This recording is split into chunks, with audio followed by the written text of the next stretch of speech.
ओम श्री परमात्मने नमः।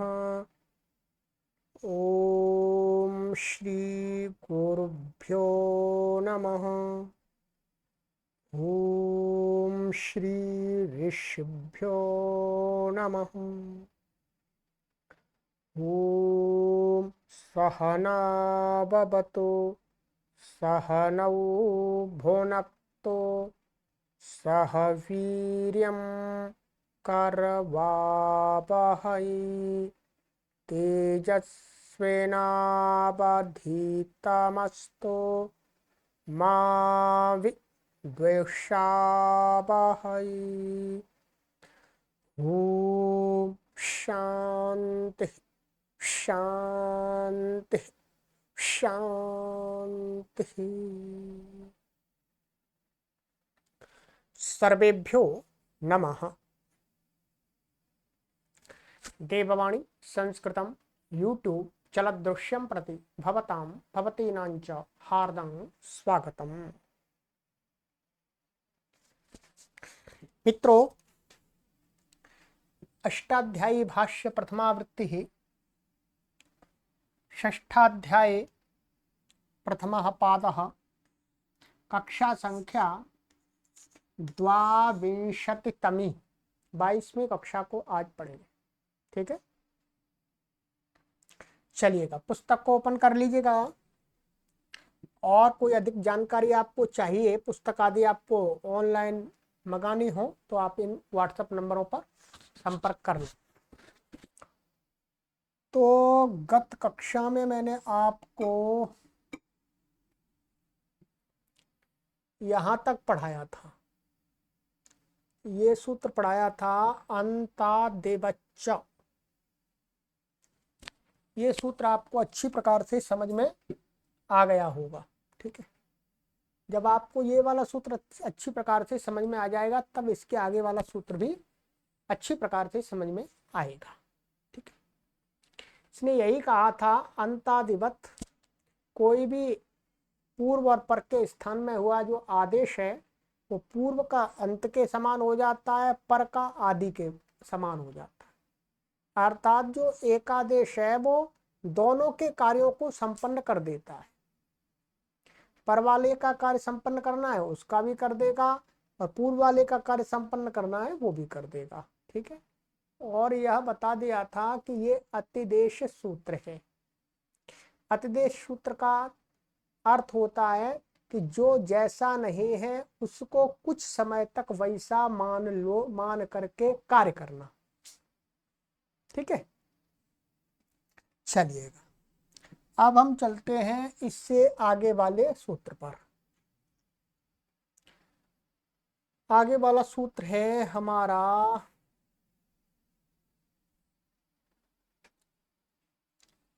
षत्वतुकोर सिद्धः 6183। चलिए, पदच्छेदः षत्वतुकोः सप्तमी व्यक्ति द्विवचनान्तम् असिद्धः प्रथमा व्यक्ति एकवचनान्त। समासः, समास है इसके अंदर षत्व इत्यत्र इतरेतर द्वंद्व, तो षत्वं च तुक च षत्वतुकौ तयोः षत्वतुको, इस प्रकार से विग्रह कर लीजिएगा। अब आगे है न सिद्धः असिद्धः, नहीं तत्पुरुषः। असिद्धा में न सिद्ध असिद्ध, जो सिद्ध नहीं है वो सिद्ध हो गया। अनुवृत्ति इसमें आ रही है एकाः पूर्व परयोः। अर्थः तत्वे तुकी च कर्तव्ये एकादेशो सिद्धो भवति सिद्ध कार्यम न करोति इत्यर्थः। कहते हैं कहीं पर शत्व करना हो अथवा तुक करना हो, इन दो कार्यों को करने में यदि पहले एकादेश हो चुका है पूर्व पर के अधिकार में, इसमें जिन सूत्रों किसी सूत्र से एकादेश हो गया है, फिर बाद में शत्व प्राप्त हो रहा है, तो कहते हैं उस शत्व को करने में जो एकादेश है वो असिद्ध हो जाता है। अर्थात एकादेश करने के बाद यदि शत्व की प्राप्ति होती है तो शत्व नहीं होता, क्योंकि असिद्ध हो जाता है एकादेश। इसी प्रकार से एकादेश करने के बाद में तुक की प्राप्ति नहीं होती है, ठीक है। तो एकादेश करने के बाद तुक की प्राप्ति नहीं होती है, तो उस तुक को कराने के लिए एकादेश असिद्ध हो जाता है, ठीक है। इसका अर्थ यह है कि यदि इष्ट कार्य की प्राप्ति माने इष्ट कार्य है, यदि वो उसको रोकना है तो असिद्ध होने से रुक जाएगा, और जो करना है इष्ट कार्य और एकादेश के कारण नहीं हो रहा है तो वो हो जाएगा, ठीक है। अभी उदाहरण में समझ में आ जाएगा। उदाहरण दे रहे हैं ये, तत्व विधौ कोसिचत कोस्य योस्य कोस्मयी योस्मयी, ये तो शत्व के हो गए, ठीक है। और तुग विधौ आदित्या प्रेत्या, ठीक है। इसमें हमें मुख्य रूप से केवल जो संधि हुई है इसमें और शब्द की प्राप्ति, ये दो चीज देखनी, और कोई इसमें सिद्धि नहीं करनी हमको, ठीक है। शब्द की सिद्धि नहीं करनी। अब आइएगा, अब इसकी हिंदी में सारा स्पष्ट लिख दिया है, मैं उस बात को आपको समझा देता हूँ, ठीक है। तो कहीं कहीं हिंदी भी समझ में नहीं आती है। अब यहां पर ये सबसे पहले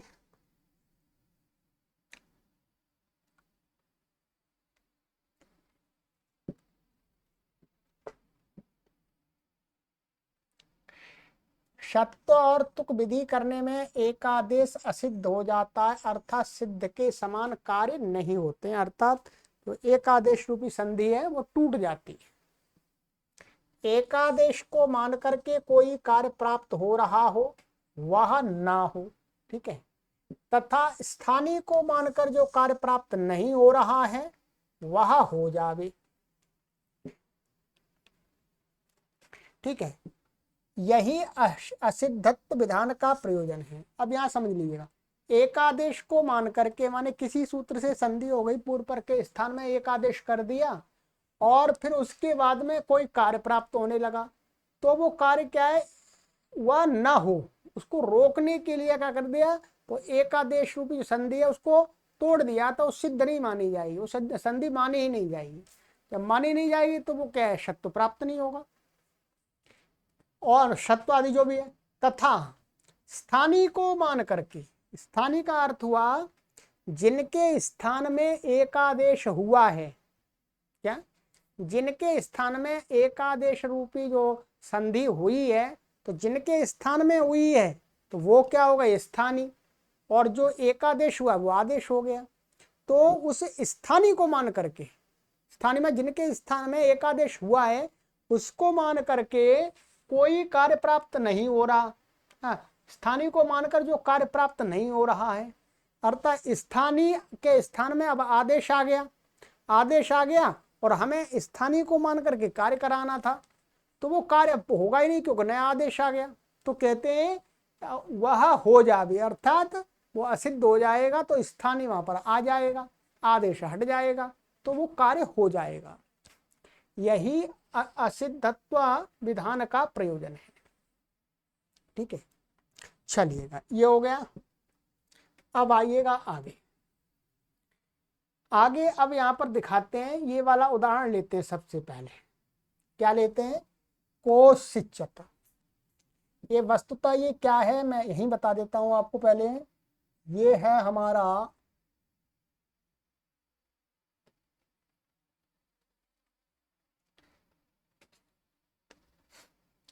कहा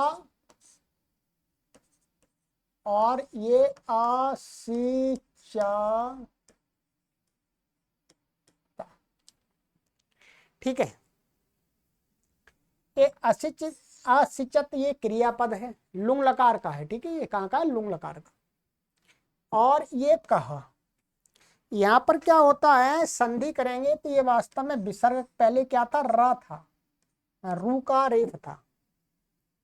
अब यहाँ पर क्या करते हैं संधि, हम इसका का के आ से उत्तर रू के रेफ को क्या हो जाता, ऊ ह्रस्व आकार के परे रहते। कौन सा सूत्र लगाते हैं, अतो रो रप्लुता दप्लुते, ये सूत्र लगाते हैं। अतो रो रप्लुता दप्लुते ने क्या कहा कि इस ह्रस्वकार से उत्तर रू के रेफ को ऊ हो जाएगा, तो इसको क्या हो गया, ऊ हो गया। ठीक है,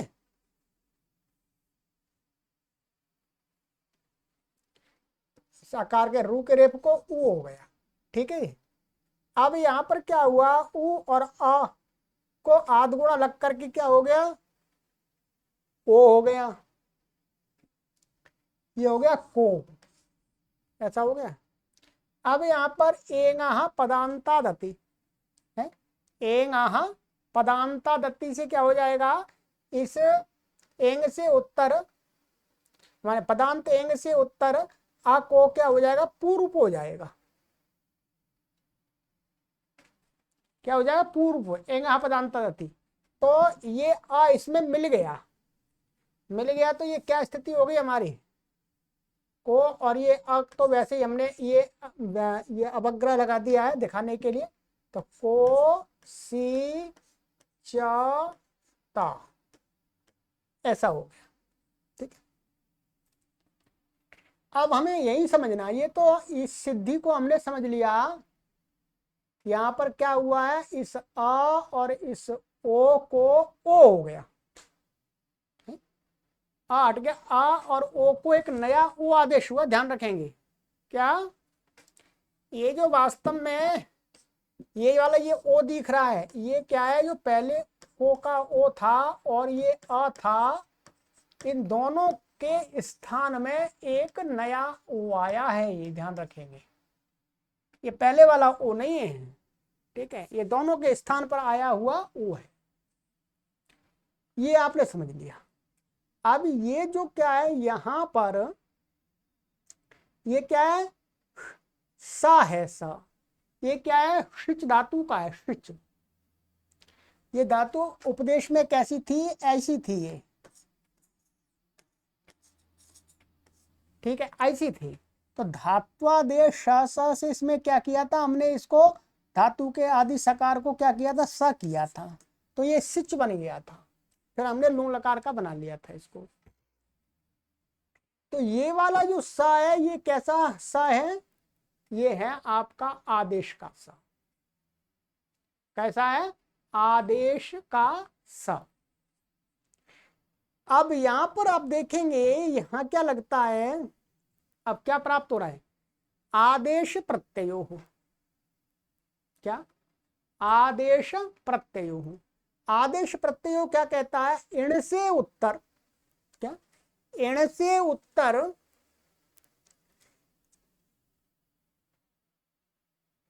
आदेश के सकार को शकार हो जाता है।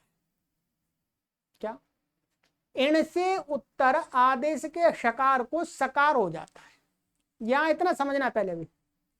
अब यहां पर क्या है, ये ओ आपको दिख रहा है, ओ क्या है, ओ, ये ओ से उत्तर ये आदेश का सकार मिल रहा है, क्या, आदेश का सकार मिल रहा है, तो इसको क्या प्राप्त होने लगा, श प्राप्त होने लगा। अब यहां पर एक सूत्र हमें और देखना पड़ेगा, क्या, हमें एक सूत्र और देखना पड़ेगा।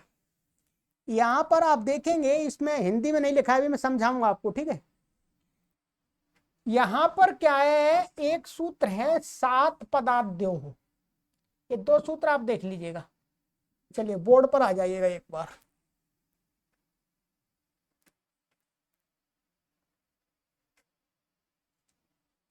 क्या है, ये हमारी स्थिति हो गई को ही चत, ठीक है। अब यहां पर क्या है, एक सूत्र है आदेश प्रत्ययो हो,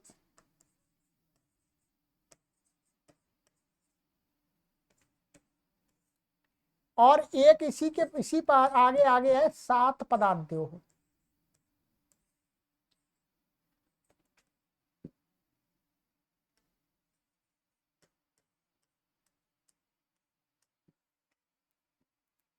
संख्या मैं आपको बता देता हूँ दोनों की, ठीक है।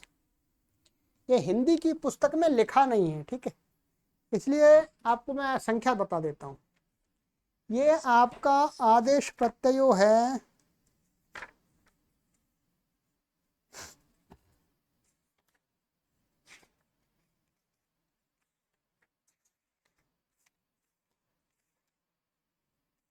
8-3-59 माने 8। ये क्या है, 8वें अध्याय के तीसरे पाद का 59वां सूत्र है, ठीक है। और उसी पाद में आगे चल करके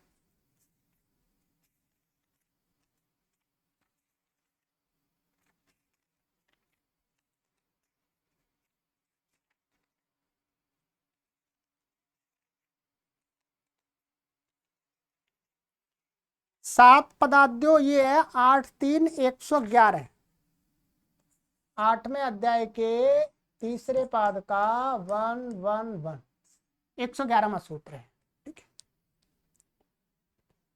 अच्छा, ये यहाँ पर थोड़ा सा गलत लिख गया ये सूत्र, सात पदाद्यो पादद्यो कर दिया मैंने, ये आकार डंडा यहाँ आना चाहिए था, ठीक है। सात पदाद्यो ऐसा है, उच्चारण तो सही हो रहा था पर लिखने में त्रुटि हो गई। अच्छा, तो अब क्या होता है, आदेश प्रत्ययो क्या कहता है, मैं आपको अर्थ पढ़ के बताता हूँ। आपके पास पुस्तक है, पुस्तक में देख लीजिएगा, ठीक है।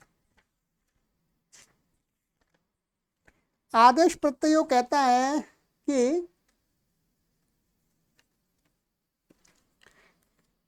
इण कवर्गाभ्याम उत्तरस्य आदेशः यः सकारः प्रत्ययस्य च यः सकारः तस्य मूर्धन्यादेशो भवति संहितायाम्।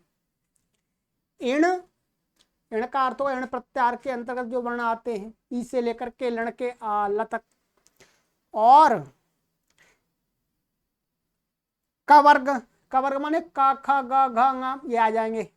इनसे उत्तर यदि आदेश का जो सकार है, माने ऐसा सकार, सकार जो आदेश करके बना हुआ है, अथवा प्रत्यय का सकार, तो उसको क्या हो जाता है, उसको क्या हो जाएगा बोलो, उसको हो जाएगा मूर्धन्यादेश संहिता में।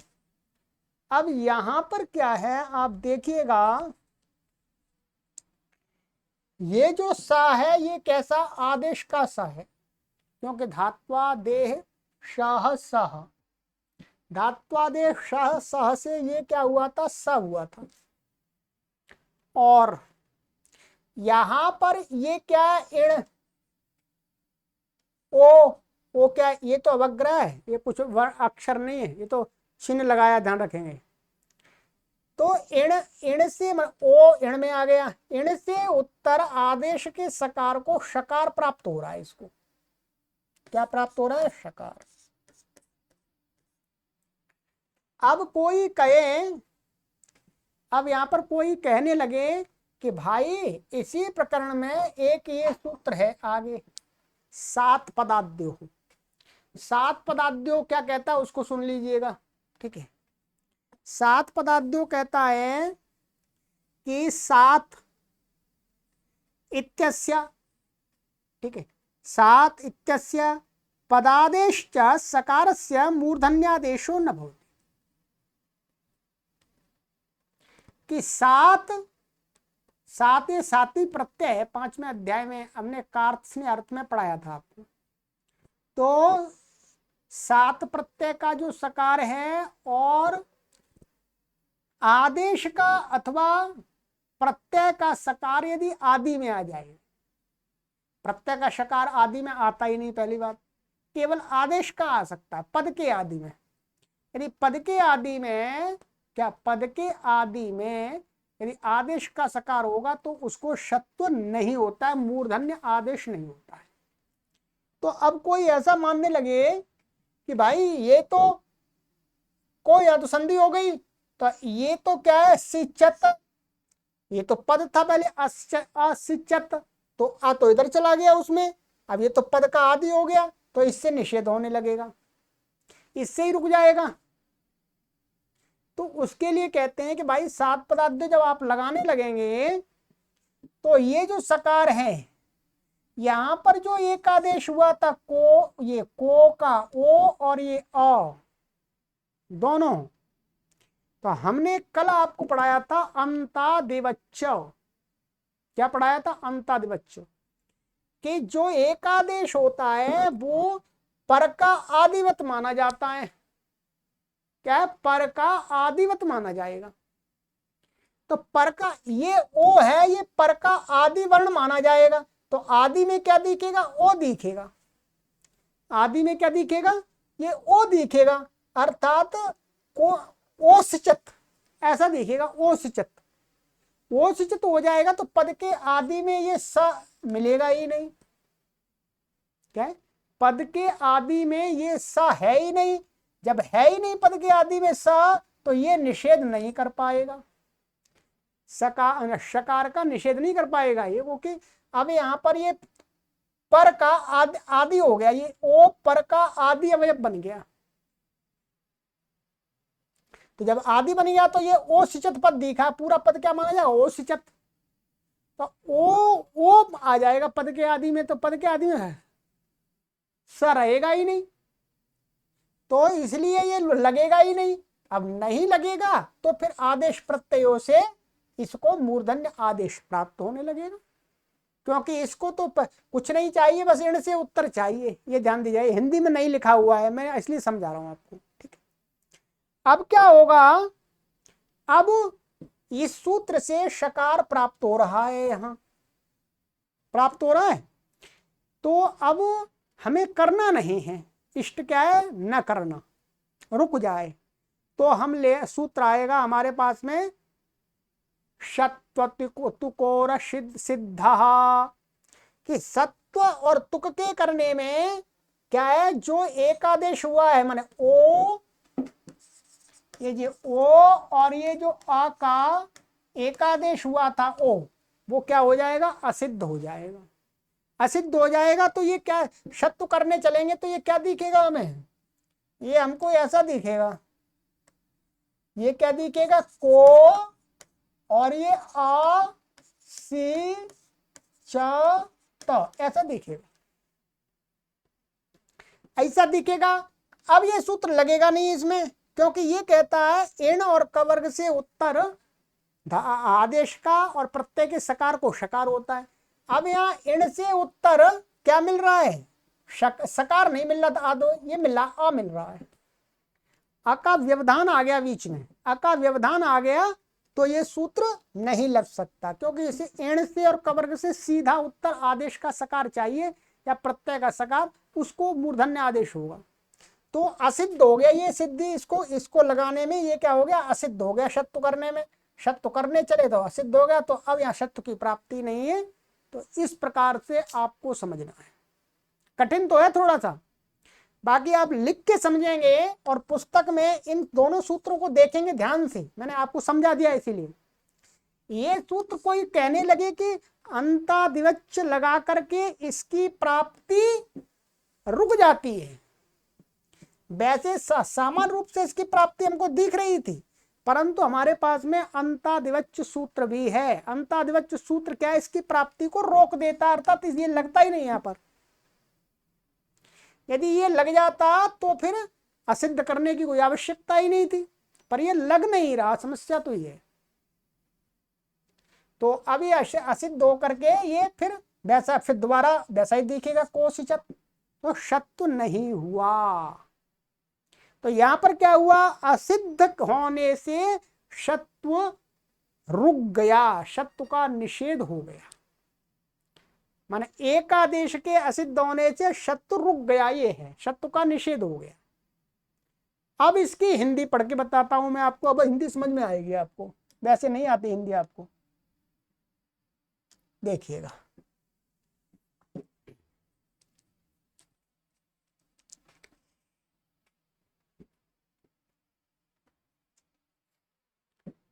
अब यहां से आ जाए, चलिएगा देखिएगा। किम शब्द से सु आकर तथा उसे असिचित के परे रहते अतोर और अप्लुता दप्लुते से उत्व एवं आद गुणा से गुण एकादेश होकर के को असिचत रहा।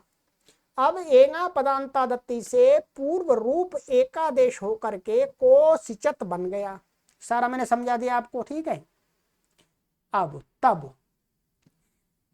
यहां पर क्या है, यहां पर एक सूत्र जो लिखना चाह रहे थे वो भूल गए। क्या है, भूल गए हैं। तो अब यहां पर की बात, तब ओकार को अंतादिवच्च से पर तिङंत का आदिवत माना गया। अतः इण से उत्तर सिच धातु के सकार को आदेश प्रत्ययों से आदेश का सकार होने से शिच के सक शकुसा आदेश धात्वादेश सह से होता है। यहाँ पर क्या है, ये जो लगा रहे हैं आदेश प्रत्ययों के लिए कोई ये जरूरी नहीं है, आदेश प्रत्ययों के लिए जरूरी नहीं है कि जो निमित्त भी उसी में चाहिए, उसी पद का निमित्त चाहिए, ऐसा नहीं है। इसलिए इनकी ये पंक्ति यहाँ पर गलत है वास्तव में। सात पदाद्यो सूत्र घटाते हैं तब ये इसकी जरूरत पड़ती है अंतादिवच्च की। इनके हिसाब से तो जरूरत ही नहीं पड़ रही, इनके हिसाब से आवश्यकता नहीं है। तो यहाँ पर ये पंक्ति थोड़ी सी गलत लिखी है। ये अंतादिवच्च कब लगता है, जब सात पदाद्यों से ही निषेध की प्राप्ति हो रही थी, तब हमने अंतादिवच्च लगा करके उसको क्या कर दिया था, प्राप्त करा दिया था। ठीक है, तो अंतादिवच्च के लिए हमें क्या होता, ओकार से उत्तर्ष चाहिए थी। अब आदेश ये कर दिया। यहाँ पर ये कुछ इन्होंने ठीक पंक्ति नहीं लिखी हुई है, इसमें कुछ सही करना चाहिए। ठीक है, क्योंकि इस सूत्र के लिए अंतादिवच्च नहीं लगाना हमें, इसके लिए अंतादिवच्च की आवश्यकता नहीं है। इसका तो तात्पर्य है कि इण और कवर्ग से उत्तर, इण और कवर्ग से उत्तर धातु के आदेश का सकार और प्रत्यय के सकार को मूर्धन्य आदेश होता है, बस इतना है। उसके लिए अंतादिवच्च की जरूरत ही नहीं है, चाहे वो पूर्व पद में हो चाहे पर पद में हो, कोई दिक्कत नहीं है। सात पदाद्यों के लिए अंतादिवच्च की आवश्यकता पड़ती है। ठीक है, तो ये हो गया, ये हो तात्पर्य। शत्व पाया, वह शत्व विधि में पूर्व रूप एकादेश के प्रकृत सूत्र से, प्रकृत में सत्व को सिद्धा से असिद्ध होने से नहीं होता, क्योंकि असिद्ध होने से को असिचत ऐसा रूप शत्व कार्य करने में दिखेगा। तो इन ओकार से उत्तर अकार का व्यवधान होने से शत्व नहीं होगा, बस ये समझ लेना है। ठीक है, ये बात जो मैं आपको बता रहा हूं, इनकी ये बात ये यहाँ पर गलत लिखी है। इसलिए लिखी है क्योंकि आप देखेंगे काशिका की जो टीका पद्मंजरी है और न्यास है, उसमें एकदम स्पष्ट लिखा है कि जो अंतादिवच्च हम लगाते हैं वो किस लिए हमको लगाना पड़ता है, क्योंकि सात पदाद्यों का निषेध दिखाने के लिए। आदेश प्रत्ययों की प्राप्ति के लिए इसकी कोई आवश्यकता नहीं है। ठीक है, तो इसलिए यहां पर इसको पंक्तियों को सही करना चाहिए। ठीक है, चलिएगा, ये हो गया। तो को स्या, ऐसे यहां पर भी है ये काहा और ये काहा अस्य है, ये ध्यान दीजिएगा। अब यह संधि हो गई कोस्या पहले जैसे। अब ये जो स है ये क्या है, स्थानीवत से प्रत्यय मने घसी पर घस प्रत्यय के स्थान में हुआ है टांगसी सामनास्या, तो ये प्रत्यय माना जाएगा। प्रत्यय का सकार मान करके इसको भी प्राप्त हो रहा था, तो वही सारी प्रक्रिया यहाँ पर घट जाएगी कि ये भी ये प्रत्यय का सकार है, ये आदेश का था, ये प्रत्यय का सकार मान करके मूर्धन्य प्राप्त होगा तो उसका निषेध हो जाएगा। इसमें भी सात पदाद्यो आदि सब कुछ लगेगा इसमें भी। ठीक है, चलिएगा। ऐसे ही यह अस्य योस्य, यहाँ पर ये का कोस्मयी, ये भी अस्मयी योस्मयी। ठीक है, तो ये आदेश होते हैं टांग सिंह असामनात्स्या इत्यादि से। ठीक है, सर्वनामना स्मयी, तो ये प्रत्यय के स्थान में आदेश होते हैं, इसलिए भी स्थानीय भाव से क्या है, प्रत्यय है। चलिएगा, अब आता है हमारा नंबर तुक विधों में। तुक की विधि का उदाहरण देख लीजिएगा। आदित्या प्रेत्य, क्या आदित्या प्रेत्य, यहां पर चलिए इनकी भाषा में ही समझ लेते हैं।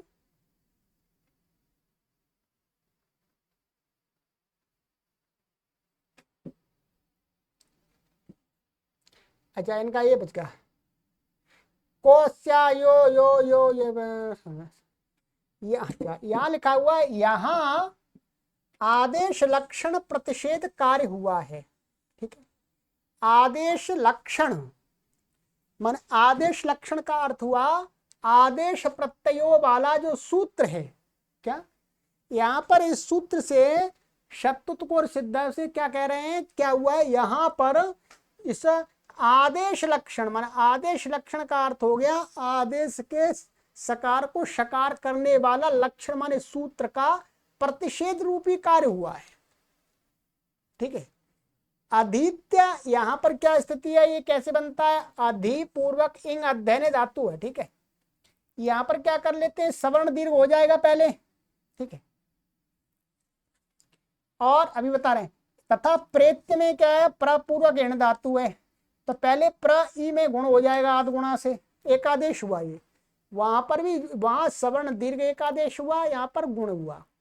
अब क्या है, अब यहाँ पर कत्वा प्रत्यय लाएंगे, कत्वा को लेप कर लेंगे। अब उसके बाद में हमारी स्थिति बन जाएगी आधी या, ऐसा बन जाएगा। चलिएगा अभी देखते हैं, मैं बोर्ड बता दूंगा, अभी समझ लीजिएगा। तो आधी लेप करने, लेप कर देने के पश्चात ह्रस्व से पिति कृति तुक से तुक आगम नहीं होता, क्योंकि अब ये दीर्घ हो गया। क्या हो गया, दीर्घ हो गया। दीर्घ आधी और लेप का या और प्रे और या, तो ये अब यहाँ पर क्या है, ह्रस्वस्य ह्रस्व वर्ण को पित्त कृत प्रत्यय के परे रहते क्या तुक आगम प्राप्त नहीं होता, क्योंकि ह्रस्व से उत्तर पित्त कृत नहीं है, क्योंकि वो दीर्घ हो गया गुण होकर के या दीर्घ होकर के। तब प्रकृत सूत्र ने एकादेश तुक विधि में असिद्ध माना गया। जब प्रकृत सूत्र ने क्या, तुक की विधि में जो एकादेश हुआ है, माने ये सवर्ण दीर्घ एकादेश हुआ और ये गुण एकादेश हुआ, ये कैसे असिद्ध माने गए। असिद्ध माने गए तो क्या स्थिति दिखेगी, आदि ई अलग अलग दिख रहा या, अब ये ह्रस्व हो गया, यहाँ पर ह्रस्व दिख रहा है अब, और ऐसे प्रा ई या, यहाँ पर ह्रस्व आ गया, एक आदेश असिद्ध हो गया। तो अब क्या हो जाएगा, अब ये सूत्र लग जाएगा, ह्रस्वस्य पीति कृति तुक। अब ह्रस्व से उत्तर मिल गया, ये यहाँ पर भी तुक हो जाएगा। तो तुक करने में समझा गया, तो तुक हो गया यहाँ पर, फिर बाद में फिर अपने आप सिद्ध रहेगा, या दोबारा अका सवर्ण दीर्घा से फिर संधि हो जाए आदगुणा से, तो आदित्य प्रेत्य इस प्रकार से यहाँ पर हो जाएगा। ठीक है, अभी मैं लिख के और बता दूंगा आपको। अतः ह्रस्व मिल जाने से लेप के परे रहते तुक आगम हो गया। यहां स्थान लक्षण कार्य हुआ है, वहां पर क्या हुआ था, आदेश लक्षण का कार्य हुआ था, का निषेध हुआ था। यहां पर क्या, स्थानीय को मान करके, स्थानीय क्या था इन पे ध्यान दी, स्थानीय यहां पर ये अ भी और ये या, यहां पर स्थानीय क्या था, स्थानीय यदि ई दीर्घ आदेश हुआ है, किनके स्थान में हुआ है, ई और ई के स्थान में हुआ था, तो ई आदेश है और ये स्थानीय है। तो यहाँ स्थानीय को मान करके लक्षण का, स्थानीय लक्षण का, स्थानीय लक्षण माने ह्रस्व से प्रतिकृति तुक, स्थानीय को मान करके जो सूत्र लगा उसका कार्य तुक हो गया यहाँ पर। तो ये यहाँ पर स्थानीय लक्षण का कार्य हुआ है, वहां पर आदेश लक्षण का कार्य हुआ, आदेश लक्षण के कार्य का निषेध हुआ, यहाँ पर कार्य की विधि हुई है। ठीक है, अब मैं आपको फिर बोर्ड पर समझा देता हूं, चलिएगा इसको भी। आज की कक्षा में केवल इसी को पढ़ लेते हैं, ये विशेष सूत्र है। ठीक है, ये समझ में आ गया तो बहुत बड़ी बात है आपको। अब देखिएगा, ये जो है हमारा अधित्य, ठीक है, और दूसरा है हमारा प्रेत्य। इसकी स्थिति क्या है, ये अधिपूर्वक और नहीं,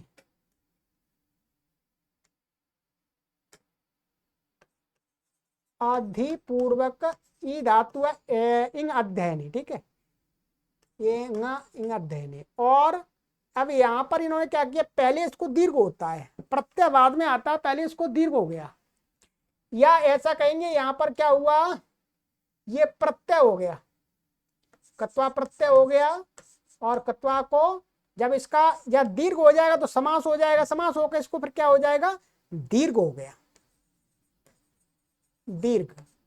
अब अधि, और यहां पर कत्वा को क्या हो गया, समास के बाद में ल्यप हो गया, ठीक है, ल्यप का यह बचा। अब यहां पर हम जो तुक करना है, ये बनाने के लिए तुक की प्राप्ति नहीं है, क्योंकि अब दीर्घ हो गया, तो ह्रस्व रहा नहीं, ह्रस्व को तुक हो ही नहीं सकता, पित कृत के परे रहते।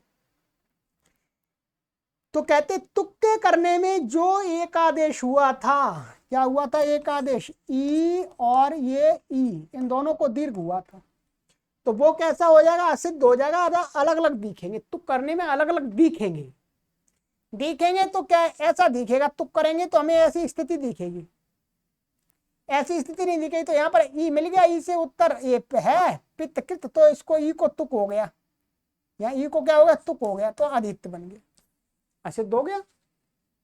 ऐसे ही प्रेत्य में भी आपको बताया था, प्रा प्लस इण है ये, और ये कत्वा हो गया आपका, और ये इसको ल्यप हो गया, ठीक है, ये हो गया ल्यप, ल्यप का यह बच्चा। अब यहाँ पर गुण कर दिया हमने आदगुणा से, प्रे और ये यह। अब यहाँ पर भी ह्रस्व से कृति तुक नहीं लग पा रहा, तो इस सूत्र ने शब्द तुक सिद्ध से तुक करने में ये असिद्ध हो गया एक आदेश, तो ई प्रा ई ऐसा दिखने लगा अलग से, प्रा ई, तो यहाँ पर ई इसको ह्रस्व दिख गया, तुक हो जाएगा यहाँ पर ये, तो ये प्रेत्य बन जाएगा। तो ये यहां पर इसका लाभ मिल गया हमको, शब्द तुकोर सिद्ध। अच्छी प्रकार से आपको ये समझ लेना है, मैंने पूरा विस्तार से समझा दिया, एक ऐसा किसी आपको एक पुस्तक में मिलेगा भी नहीं, ठीक है।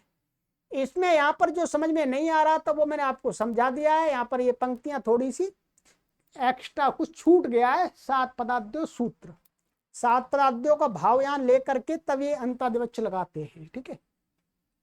चलिएगा, तो कमेंट करके बताइएगा आपको कितना समझ में आया, उन्हीं को समझ में आएगा जो क्रम से पढ़ के आ रहे हैं और जिनके पास पुस्तक है। बिना क्रम से पढ़ने वाले और बिना पुस्तक वालों को तो ये शायद ही 10% समझ में आएगा, अधिक समझ में नहीं आएगा, ध्यान रखेंगे। और उनका कमेंट स्वीकार नहीं माना जाएगा, स्वीकृति नहीं मिलेगी, उनके कमेंट का उत्तर नहीं मिलेगा। जो क्रम से पढ़ के आ रहे हैं हमारे पाठक हैं शुरू से, और जिनके पास पुस्तकें हैं और आगे पीछे के प्रसंग जो मैंने बताए वो देखेंगे अच्छी प्रकार से, फिर बताएंगे कितना समझ में आया, नहीं आया तो फिर दोबारा आपको बता देंगे, कोई परेशानी नहीं। चलिएगा, तो आज की कक्षा में इतना ही पढ़ेंगे, ठीक है। एक सूत्र हमारा विशेष है, शब्द तुकोर सिद्ध। सर्वेभ्यो नमः।